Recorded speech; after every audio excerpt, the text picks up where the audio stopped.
Bonjour tout le monde. Aujourd'hui, nous allons continuer de lire le livre Maître de Dragon, le pouvoir du dragon de feu. Chapitre 5. Place au dragon. Rory et Yann retrouvent Bo et Anna dans la salle d'exercice debout près de leur dragon. Oh, comme vous êtes chic, s'étonne Rory. Anna porte une robe d'un jaune étincelant, comme le soleil. Bo a mis une tunique en soie bleue ornée de vagues bordées. Chou et Elia ont la carapace propre et brillante. Bo regarde Yann et s'incline légèrement devant lui. « Tu vas me manquer, mon ami ?» dit-il. « Toi aussi, répond Yann, qui s'incline à son tour. « J'aurais tellement aimé que tu puisses venir, dit Anna. Elle serre Rory dans ses bras. « Il faut bien que quelqu'un surveille le château, répond Rory. C'est important. » Et elle essaie de cacher sa tristesse. « Anna, Bo, c'est l'heure, dit Jérôme. Bo et Anna se hissent sur leur dragon. Ils saluent leur ami tandis que deux gardes du roi se mènent hors de la salle d'exercice. Yann et Rory s'empressent de monter dans la tour la plus proche pour voir le défilé. « Super, on peut voir mon village d'ici ?»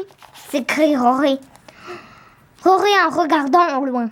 Yann scrute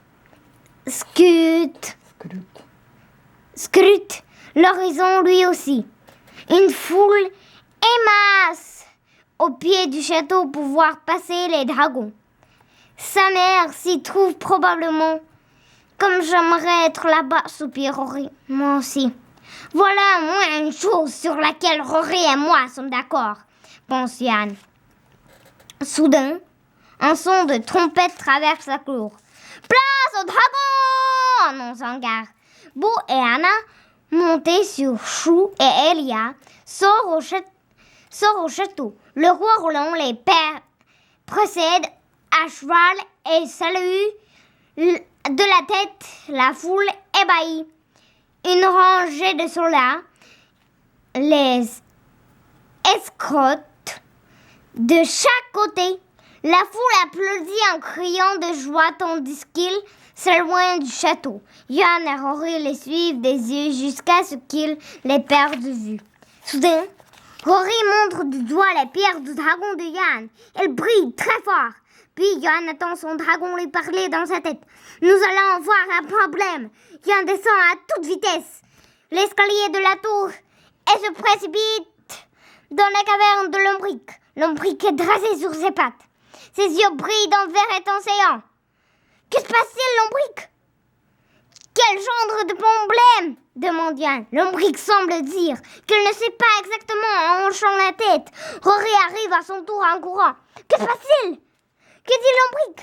Il m'a dit que nous allions avoir un problème, mais il ignore de quoi il s'agit et à quel moment cela arrivera.